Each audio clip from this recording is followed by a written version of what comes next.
Olá, meu nome é Jorge Clay Rabelo, sou nutricionista e hoje eu vou falar um pouco a respeito do ácido fosfatídico como indutor de anabolismo. O ácido fosfatídico é uma substância com capacidade lipossolúvel, é uma substância encontrada na gema do ovo e tem uma ação de sinalização para o processo de hipertrofia muscular.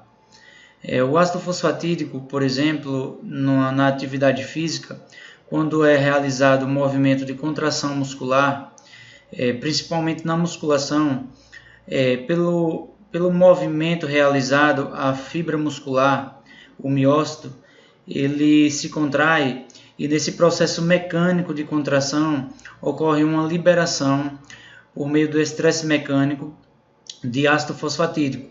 O ácido fosfatídico ele fica no espaço da camada bilipídica na membrana celular e a partir do momento que ocorre a contração muscular no exercício de musculação, ocorre a liberação de uma substância chamada fosfolipase D e essa fosfolipase D ela estimula a liberação do ácido fosfatídico para o meio intracelular, gerando uma sinalização anabólica e um aumento na via de sinalização mTOR, que é uma via que a sigla significa Mammalian Target of Rapamycin, quer dizer o alvo mamífero da rapamicina. A rapamicina é uma substância que foi descoberta na Ilha de Páscoa, ela é produzida por bactérias e essa rapamicina é uma substância que bloqueia os efeitos anabólicos da mTOR. Aí por isso que é chamado de mTOR, que é alvo mamífero da rapamicina, ou seja, a rapamicina é uma substância que bloqueia os efeitos da via mTOR, dessa substância. E o que é que ocorre? A partir do momento que o ácido fosfatídico estimula a liberação de mTOR, a mTOR gera um processo, uma cascata de sinalização para o anabolismo muscular, para a síntese proteica, a produção de proteínas musculares. E o que é que ocorre? A partir do momento que se estimula a via mTOR, essa via mTOR ela bloqueia a MPK. A MPK é a via que estimula a biogênese mitocondrial. E aí, bloqueando a biogênese mitocondrial, a via mTOR ela vai conseguir predominar de uma maneira mais eficiente, auxiliando no anabolismo muscular, ou seja, no aumento das proteínas musculares, e com isso a hipertrofia ela acontece.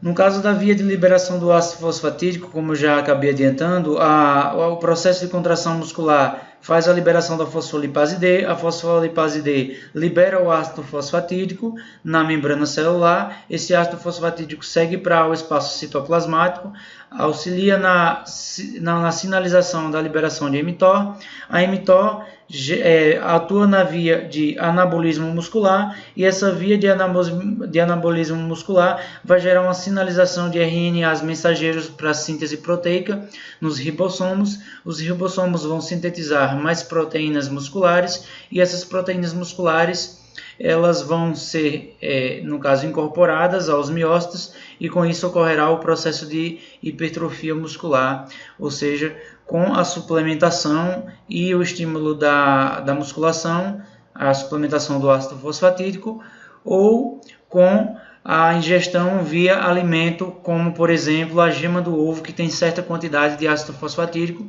por isso que o ovo também é um alimento bastante anabólico e auxilia muito no processo de hipertrofia muscular.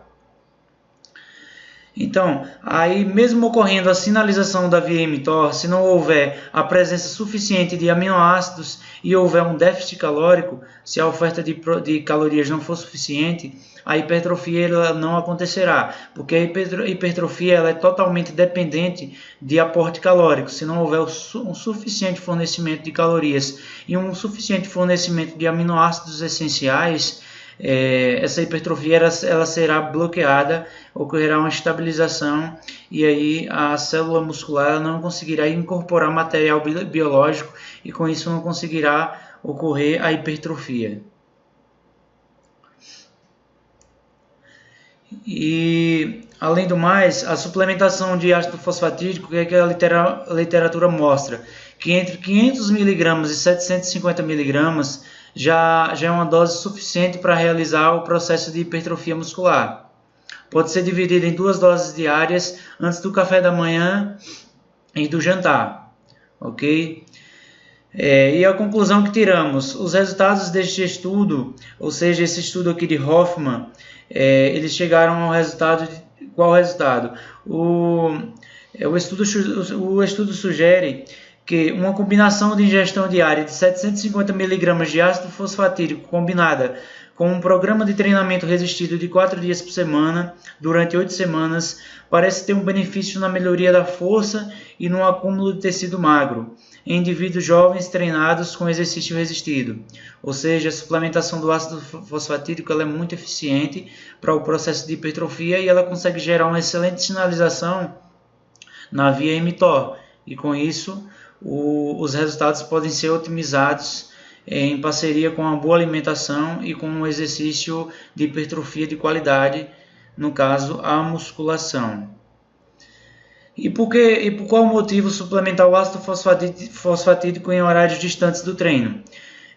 O que ocorre? Como eu expliquei anteriormente, o simples processo mecânico de realização do exercício já gera uma liberação natural de ácido fosfatídico na membrana celular. E esse ácido fosfatídico ele vai seguir para o espaço citoplasmático, ou seja, para o líquido intracelular, e já vai conseguir gerar uma sinalização anabólica.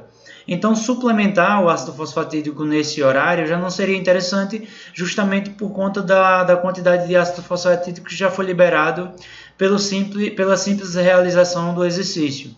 Então, qual é o ideal? Suplementar o ácido fosfatídico em momentos distantes do horário de treino para ocorrer uma sinalização mais constante durante o dia.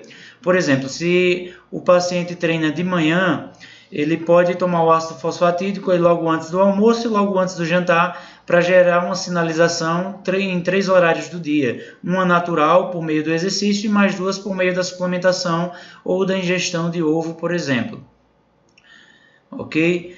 Espero que essa breve explicação sobre o ácido fosfatídico tenha somado nos seus conhecimentos e possa agregar na sua prescrição nutricional para os seus pacientes e clientes, ok? Um forte abraço.